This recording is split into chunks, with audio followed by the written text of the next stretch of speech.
জোটবদ্ধ তৈরি হও, এই স্লোগানে রাজনীতি করেছে। আপনারা জানেন গান্ধী মেহেরপুর মুজিবনগরের সকল মানুষ, কামার কুমার জেলে তাঁতি কৃষক ক্ষেত্রজোর ছাত্র যুবক, মেহেরপুর জেলা বিএনপি সাংগঠনিক ভাবে অত্যন্ত শক্তিশালী একটি সংগঠন। কৃষক দলের আজকের এই সমাবেশ বাইরে হওয়ার কথা ছিল, আপনারা জানেন, কিন্তু জামাত ইসলামী বাংলাদেশের সম্মানিত সেক্রেটারি ওনার কর্মসূচি থাকায় কৃষক দলের মেহেরপুরের জেলা নেতৃত্ব হঠাৎ করে শিল্পকলা একাডেমিতে বাধ্য হয়েছে কর্মী সভার আয়োজন করতে।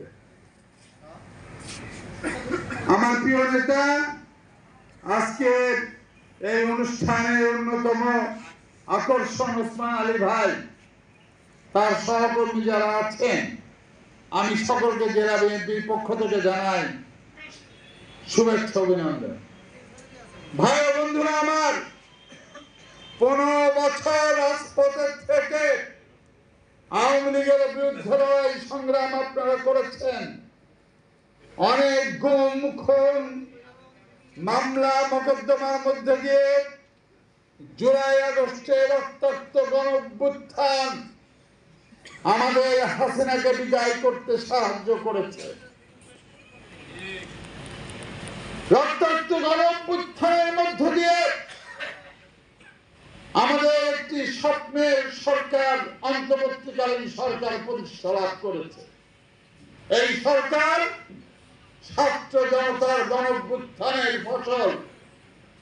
কিন্তু আমাদের যে মূল দাবি ছিল 15 বছর, বিএনপি যে কথা বলেছিল একটি স্বৈরাচার তৈরি হয় যখন ভোটের অধিকার মানুষের চিন্তায় হয়ে যায়। শেখ হাসিনা স্বৈরাচারে রূপান্তর হয়েছে এই কারণে মানুষের ভোটের অধিকার দেশে চিন্তায় করেছিল। তাই আমাদের অন্যতম সংগ্রাম ছিল, আমাদের দলের নেতৃত্বের অন্যতম ঘোষণা ছিল মানুষের ভোটের অধিকার ফেরত দিতে হবে, কৃষকের ভোটের অধিকার ফেরত দিতে হবে, কামারের ভোটের অধিকার ফেরত দিতে হবে, শ্রমিকের ভোটের অধিকার ফেরত দিতে হবে, শ্রমজীবী মানুষের ভোটের অধিকার ফেরত দিতে হবে।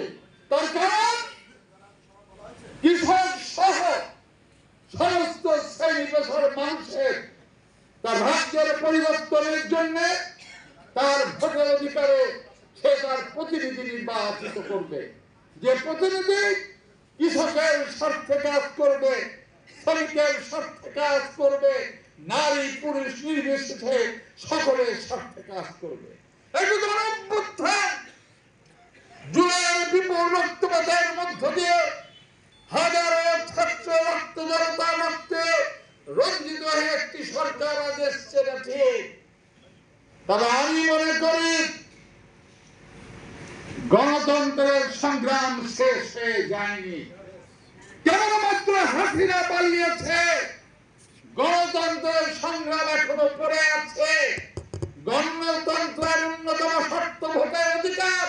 সেই ভোটের অধিকার যদি প্রতিষ্ঠা করতে আমরা ব্যর্থ হই, স্বৈরাচার পালিয়ে দিয়ে আমাদের কোন লাভ, জনগণের কোন অধিকার প্রতিষ্ঠা লাভ করবে না। তাই আমার মনে হচ্ছে, আমার সন্দেহ হচ্ছে, দলকে এই মুহূর্তে আরো বেশি করে সংগঠিত করা দরকার।